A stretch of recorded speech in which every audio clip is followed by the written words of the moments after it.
Ever since The Force Awakens came out, there have been a lot of questions about the mysteries that were presented in the movie. None of which were more thought-provoking than the 20-second scene in which Rey has a vision after touching the lightsaber that we come to find out is the lightsaber that Luke Skywalker lost on Cloud City in a duel with Darth Vader. Was it all a flashback in her own mind? Was her contact with the lightsaber the beginning of a crack in the dam of the reservoir of repressed memories? And what were these memories of? It's likely that these are all the right questions to ask. But there's one perspective from this vision that, though not obvious, should at least be entertained. What if this vision wasn't 100% from Rey's perspective alone?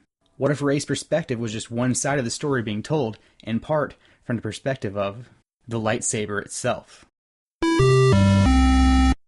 31 years before Rey encounters the lightsaber, the journey that brought the lightsaber to Maz Kanata's castle on Takanda began with a duel between Luke Skywalker and Darth Vader.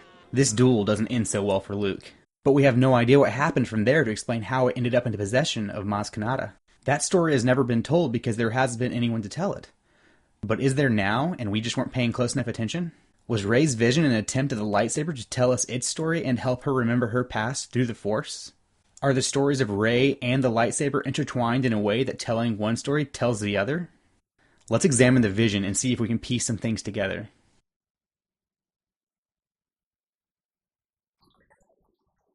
After Rey touches the lightsaber, she's transported to an unfamiliar hallway. Or is it all that unfamiliar? If you look closely at the location, you see that it's not an unfamiliar location after all. It's actually the hallway in Cloud City where the duel between Darth Vader and Luke Skywalker began before Luke lost his hand and the lightsaber. This is where the lightsaber's journey to Maz begins, so it's fitting that, if the two stories are in fact intertwined, that this would be the location that the lightsaber begins to tell its story to Rey. This is where the crack in the dam of Rey's repressed memories begins. It isn't shown in the movie, but the novelization of the film, which is canon to the story, adds a few more details to the scene that were removed for reasons that I can only assume had to do with giving away the plot of future films. Take a listen to an excerpt from the audiobook while watching the scene from the movie. A boy appeared at the end of the hallway. She started toward him, and the world turned inside out, causing her to trip and fall. In the audio from the movie, you can hear a child scream in terror and pain that Rey responds to by whipping around and running towards the sound. In the audiobook at this time, it is described as there being a boy at the end of the hall that she begins to approach. Who could this boy be? Why would he be screaming in terror and pain? Why would this be in Rey's memory? As we move forward through the vision, we start to get an idea of just who the boy might be.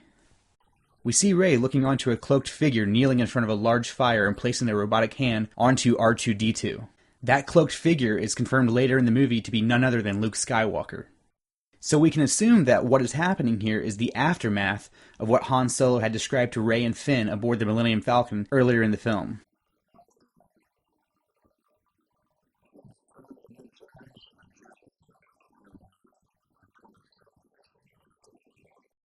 We later find out that this boy Han Solo is referring to is Kylo Ren. Could the boy screaming in terror and pain be one of the new generation of Jedi that were destroyed by Kylo Ren? And could this be part of Rey's memory because she herself was a student at the Jedi Academy? Back in Rey's vision, we come upon a scene where it appears that a huge battle is taking place between what we come to discover are the Knights of Ren and a group of warriors that are referred to as the Clan. The Clan are a group of Force believers, much like Maz Kanata and Lor San Tekka. Now, this is just a theory of mine, and it is in no way confirmed, but I think that this has nothing to do with Rey. I think that this is from the lightsaber's point of view. That this battle is occurring because the clan had the lightsaber as a religious artifact that the Knights of Ren were trying to obtain. It's been established that Kylo Ren is a collector of Vader artifacts, and the lightsaber originally belonged to Anakin Skywalker. I would assume that Maz Kanata was indirectly affiliated in one way or another with the clan. And that's how it came into her possession for safekeeping, just in case something like this were to happen. We now jump back to Rey's point of view, where she sees herself as a child and begins to recall the circumstances in which she was left on Jakku. If you look closely, there are even more odd circumstances in the scene because we see that the person who she is left with was obviously Unkar Plutt. I don't feel like it's clear why Rey was left with Unkar Plutt. To Rey or the audience at this point, you have to remember that this is all just starting to come back to her, so we're learning everything alongside her, but it probably has something to do with hiding her out in the open so as not to be found by Snoke in his quest to rid the galaxy of the Jedi.